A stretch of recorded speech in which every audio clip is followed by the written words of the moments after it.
51 वर्ष आप जातक की आयु हो गई है और अभी जो दशा चल रही है वो मंगल भगवान की दशा चल रही है। 2030 अक्टूबर 2030 तक चलेगी, इसे आप नोट कर लीजिए। और मंगल में भी शनि भगवान का अंतर चल रहा है और ये चलेगा 12/4/2027 तक। 12/4/2027 तक मंगल और शनि भगवान की दशाएं चल रही हैं। मंगल भगवान की महादशा है और शनि भगवान की अंतर्दशा है। ये इनकी कुंडली में खतरनाक है क्योंकि मंगल और शनि ये आमने सामने बैठे हैं और मंगल यहाँ पे मांगलिक दोष भी बना रहे हैं 12वें घर में रहकर। तो इसलिए मंगल पे एक काम हमें करना चाहिए और शनि भगवान की भी रेमेडी करना चाहिए। 2027 अक्टूबर तक का समय अभी बहुत खतरनाक है। इनकी कुंडली के अंदर जो सबसे खराब समय है वो अभी ही चल रहा है। और इनकी कुंडली में यदि हम प्रारंभ करते हैं तो सबसे पहले घर में बुधादित्य योग बना हुआ है। ये बुद्धि को अच्छा रखता है और सूर्य भी 23 डिग्री के हैं।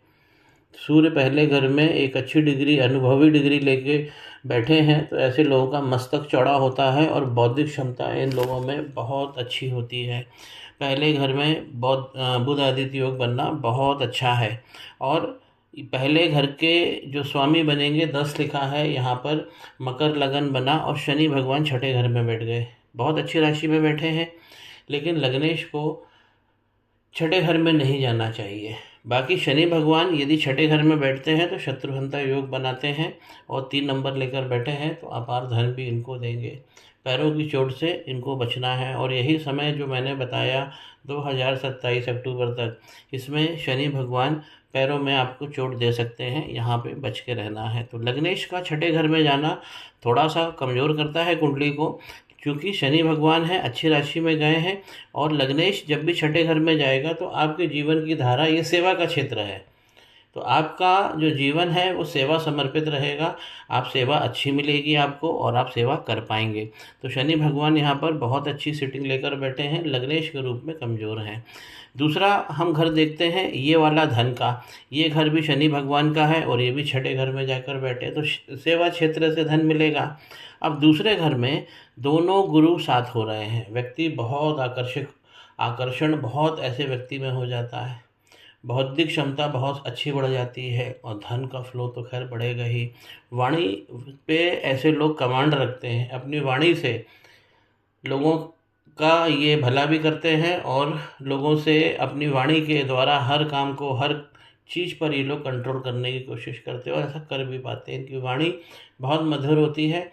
जब भी ये बात करते हैं तो सामने वाले के मन को बहुत आकर्षित करते हैं। गुरु भी साथ में बैठे हैं, दोनों गुरु साथ में बैठे हैं तो धन की कोई दिक्कत नहीं है, बहुत बहुत अच्छा धन मिलेगा।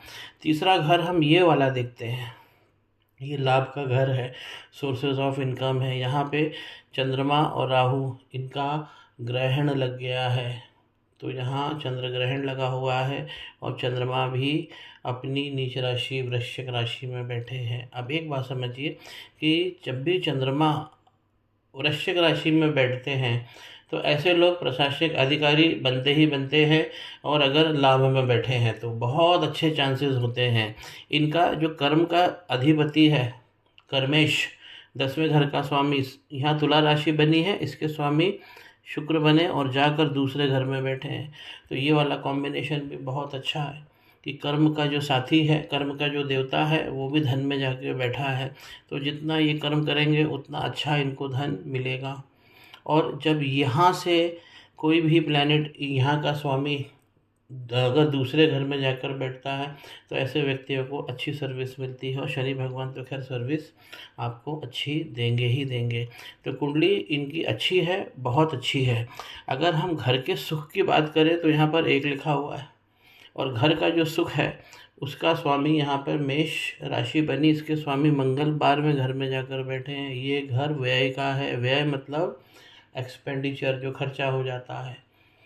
तो आपके जो सुख है वो व्यय में, सुखेश जो है वो व्यय में चले गए हैं, इसलिए घर में सुखों की कमी रहेगी। फैमिली में कहीं ना कहीं कुछ इश्यूज लगातार बने रहेंगे। इनकी अगर हम शादी की बात करें तो ये 4 लिखा है, ये 7वां घर है। इसके स्वामी चंद्रमा बने, कर्क राशि बनी और जाकर लाभ में बैठे हैं चंद्रमा। अब चंद्रमा जब भी लाभ में बैठेंगे सप्तमेश बन के, तो पत्नी आने के बाद आपको अच्छा लाभ मिलेगा, लेकिन पत्नी पीड़ित हो जाएगी। क्यों पीड़ित हो जाएगी? क्योंकि पत्नी का जो स्वामी है वो चंद्रमा है। नॉर्मल भी चंद्रमा होते हैं और सप्तम पति भी यहाँ चंद्रमा ही हो गए हैं। तो पत्नी के जो कारक ग्रह हैं वो चंद्रमा है और अपनी नीच राशि में राहु भगवान के साथ बैठे हैं, इसलिए पत्नी सुख में एकदम से कमी हो गई।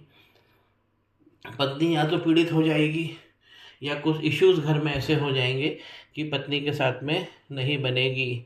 और जब जब इनकी राशि रहेगी, जब भी ये अंतर में आएंगे चंद्रमा और राहु, तब तब पत्नी को भी कष्ट होगा।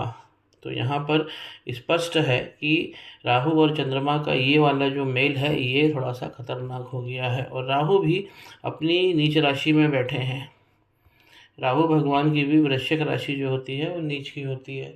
तो यहाँ पर चंद्रमा भी नीच के हो गए हैं, राहु भी नीच कर हो गए हैं और ग्रहण बहुत ज़्यादा इफेक्ट कर रहा है। संतान अच्छे केतु यहाँ बैठे हैं। विद्या में थोड़ी सी प्रॉब्लम रुकावट आ सकती है, बाकी संतान की प्राप्ति भी आपको अच्छा होगा और प्रेम में रुकावट रहेगी। प्रेम का जो जीवन है यहाँ पे केतु गड़बड़ करेंगे, क्योंकि ग्रहण इस घर को देख रहा है 7वीं दृष्टि से।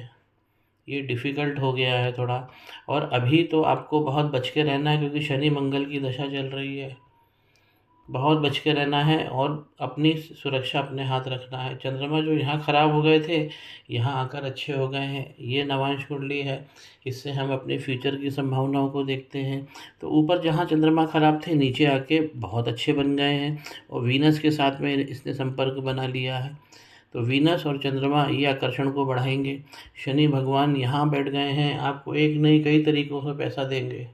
एक से ज़्यादा तरीके से आपको पैसा मिलेगा ही मिलेगा, ये बात पक्की हो गई।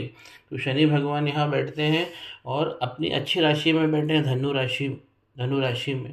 राहु यहाँ फिर बैठ के आपको शत्रुहंता योग दे रहे हैं। तो आप अपने दुश्मनों पर विजय पाएंगे, ये बात पक्की हो गई। जुपिटर यहाँ पर आपको अच्छा धन देंगे। यहाँ पे सूर्य भी आपके पराक्रम को बहुत तेज करेंगे। यहाँ पर आप मेडल वगैरह जीत सकते हैं, सरकारी फ़ायदे जीत सकते हैं, क्योंकि सूर्य की पोजीशन बहुत बहुत गजब है। सूर्य की पोजीशन ऊपर भी अच्छी है, सूर्य की पोजीशन यहाँ भी अच्छी है। मंगल और मरकरी ये आपके पंचम घर में बैठे हैं। तो मरकरी के यहाँ आने से भी अच्छे जतरे बनेंगे, क्योंकि मरकरी यहाँ पर उच्च के हो गए हैं बुध, और ऊपर बुधादित्य योग भी लगा हुआ है। तो भाव बहुत बहुत अच्छे आ रहे हैं।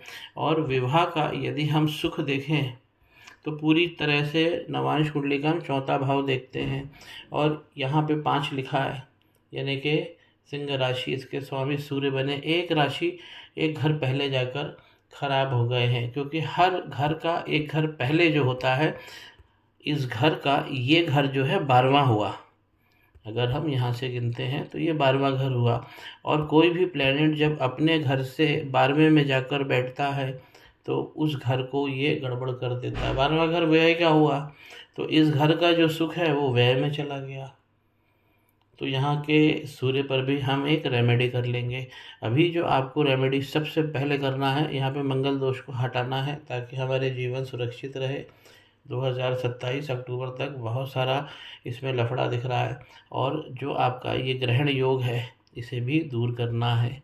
एक रेमेडी आप सूर्य पे भी कर लीजिए, क्योंकि सूर्य और अच्छे से स्ट्रांग हो जाएंगे, वो आपके प्रोटेक्टर हैं। तो मंगल पे काम पहली रेमेडी और चंद्र ग्रहण पे काम ये दूसरी रेमेडी, और सूर्य को साथ में लेके चलना है।